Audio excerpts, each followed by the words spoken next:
Highs only in the upper 50s and a bit of dampness. Even some fog perhaps developing during the overnight hours. I don't want to say tomorrow will be a washout, but I can't say it won't rain as well. I think it's going to be showery in nature. That's the best way to describe it. 8 to 8 forecast temperatures tonight drop back into the 40s. Tomorrow, a high of 59 degrees. We'll see more of the same here for Friday, but all eyes really are on the long holiday weekend, and I'll fill you in with all the details coming up in just a few minutes. Steve, Tracy? As police officers, quite often we meet people during one of their worst moments.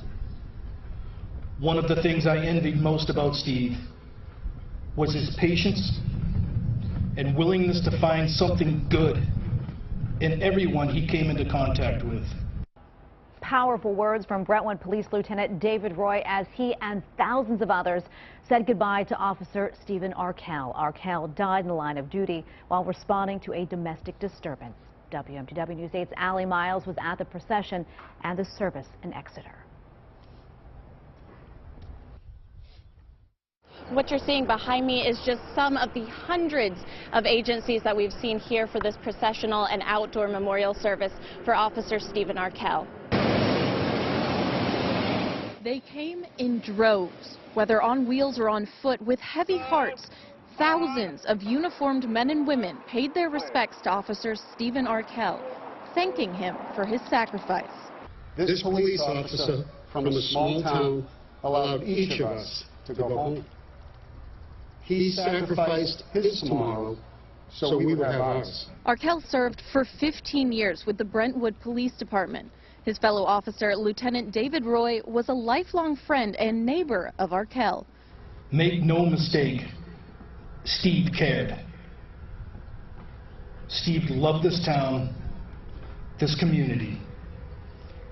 He loved serving all of you. Speaking directly to the fallen officer's family, he told them just how sorry he was for their loss.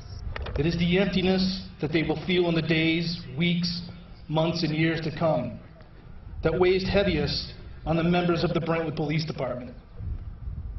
For no person or thing can replace the light that Steve was in their lives. Both police officers and firefighters from Maine came to pay their respects. Kittery Fire Chief David O'Brien says this isn't about different states or different departments. It's about a brotherhood. It's something we support our brother in the police department, and like they would support us in line of duty deaths and in our world. And with a final last call, thousands said goodbye to Officer Arkell. No response from Brentwood 87. Although you were gone, you will never be forgotten.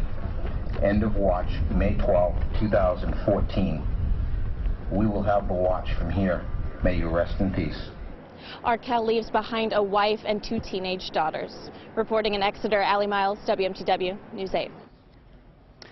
Also this evening, a plea deal today in the case of a 12-year-old girl who's accused of killing an infant back in 2012.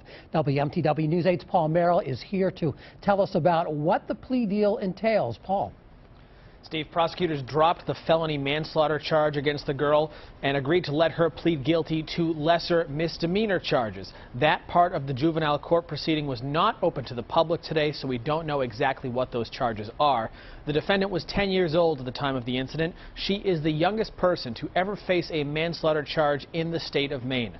Prosecutors say the girl killed 3-month-old Brooklyn Foss Greenaway in July of 2012. Brooklyn's mother was in court today. She feels as though justice was not served today. You know, she's going to look at it as, I got away with murder. The juvenile code is really focused on rehabilitation. Given the age of this child, it made no sense to think in terms of adult punishment. So the goal here was really to try to get her in a situation where she will receive the treatment that she needs for an extended period of time. Prosecutors never charged anyone else with a crime related to Brooklyn's death. The defendant will receive treatment and counseling into her adulthood. Live in the studio, Paul Merrill, WMTW News 8. All right, now to Monmouth, where police say a man has been crushed to death in a construction accident. OSHA is now investigating. WMTW News 8's Jim Keithley explains what happened. We're along Route 135 in the town of Monmouth, and neighbors say they are saddened and shocked at the news.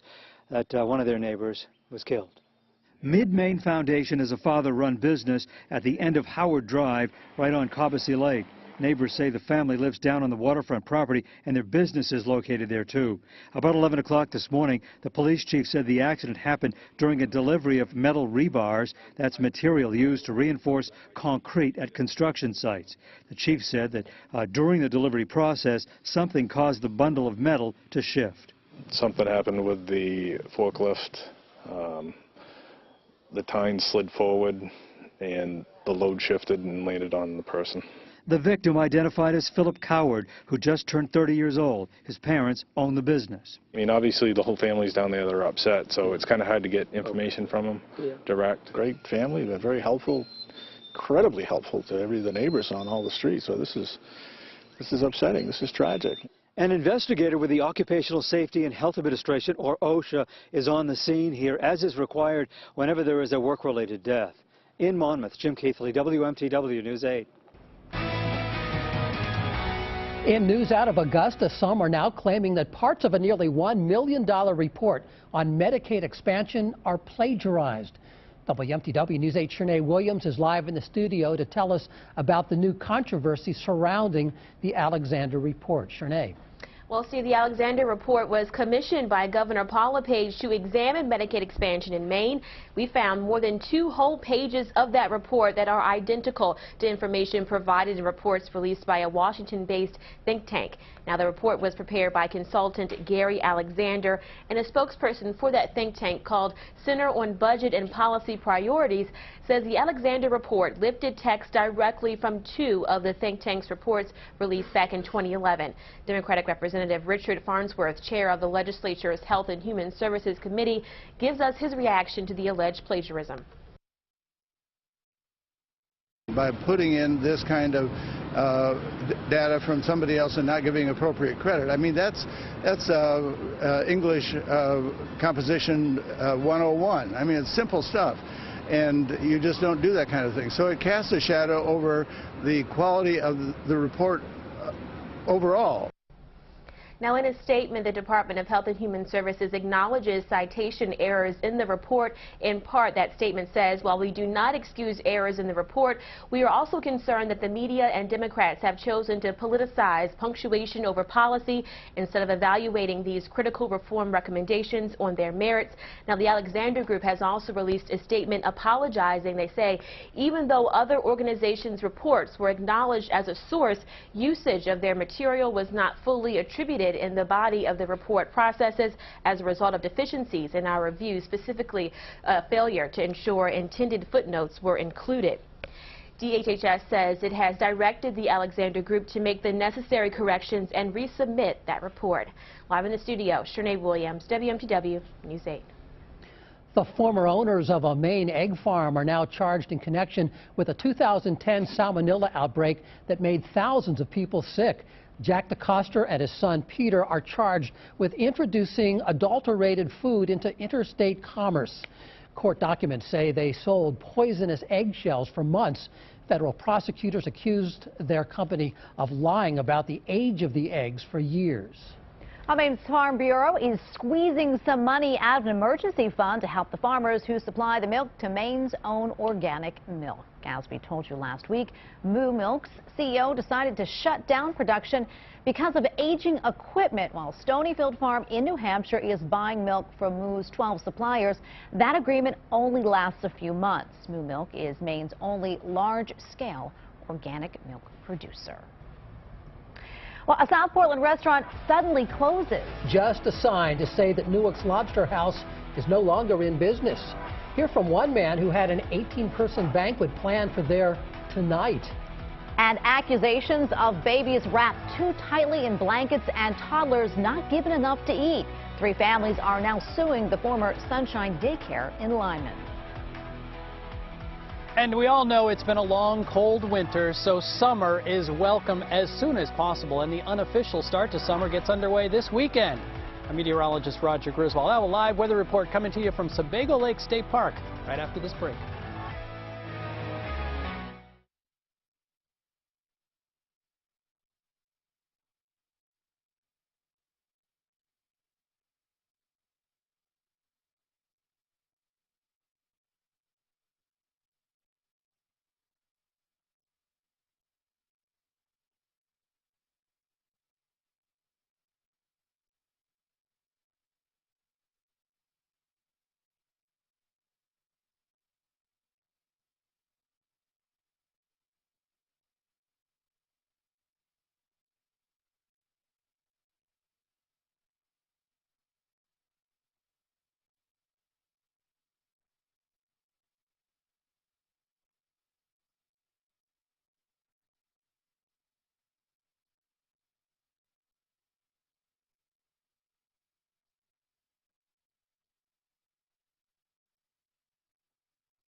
This is Channel 8 WMTW, Maine's total weather and news at 6.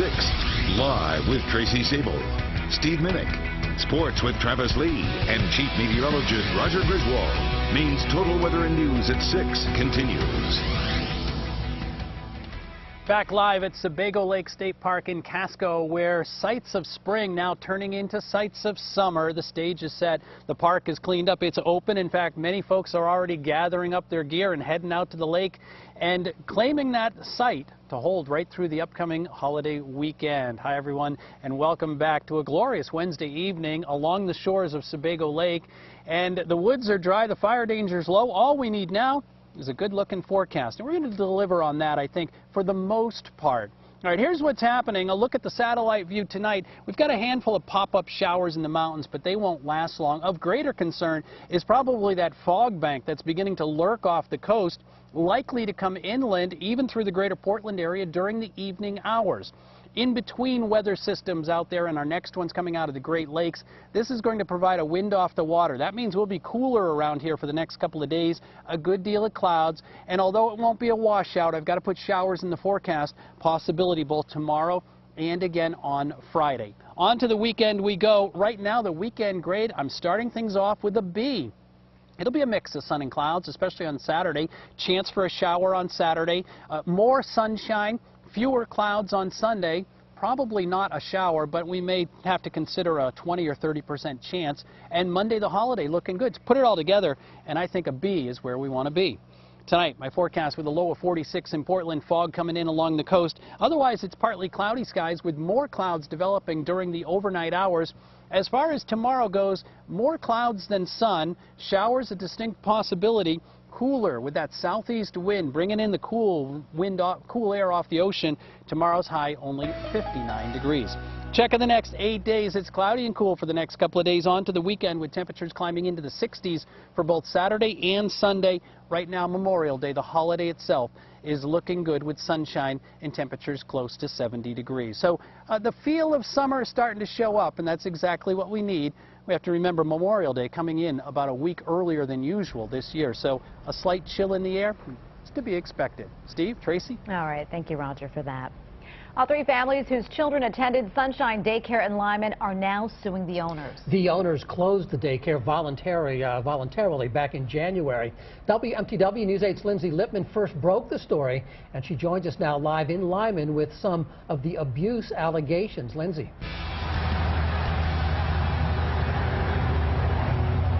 Well, according to these court documents, families want a jury to hear what they say happened inside this former daycare behind me. Now, 3 families have filed separate complaints with the York County Superior Court saying each of their children were verbally and physically abused and neglected while they were under the care of Cheryl and Daniel Dubois, who owned Sunshine Child Care.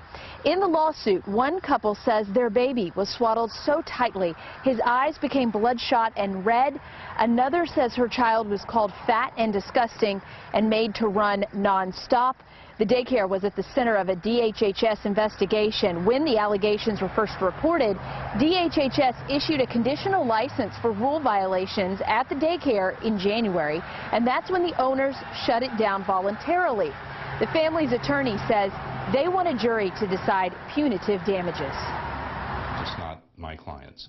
And I think that trusting people who have care of the most precious thing in your family, your children, justifies them seeking what they should through the courts.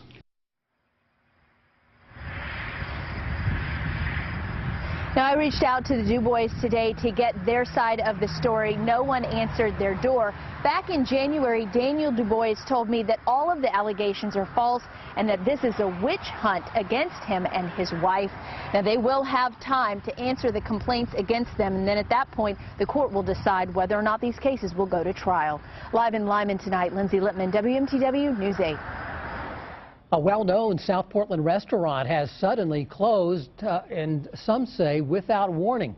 There is now a sign on the Newark's Lobster House announcing it has closed and apologizes for the inconvenience.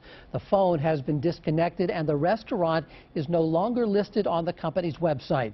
The Portland Knights of Columbus were supposed to have a banquet there tonight. I'm just very surprised. It's just some place that you come and you plan on it, and here we are the day of, and they didn't even have enough respect to call us and tell us that they've closed. Now, instead, the Knights of Columbus is holding its banquet at another restaurant. Newix, which several years ago closed its first South Portland restaurant, has 2 other locations which are both in New Hampshire. Well, 60 years ago, a record nobody thought could be broken fell. And not only was a Bathman there to witness it, he was actually part of the event. On the Way in Sports, we'll tell you what record we're talking about and what George Dole's role was in the event.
Back live pictures off Sebago Lake in Casco. What a great evening. All is quiet out on the lake right now. A little bit of a wind kicking up as well, but I would expect over the course of the next couple of days the amount of boat traffic is likely to increase, especially over the weekend. If you're going to be out on the waters tomorrow or through the weekend, remember our water temperatures are very cold.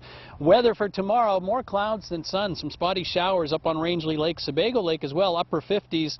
Belgrade and China Lake both seeing temperatures in the lower 60s with a southeast wind, fairly light.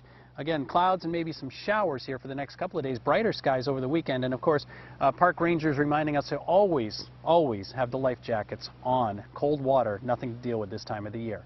With the Czech Sports, let's turn it over to Travis.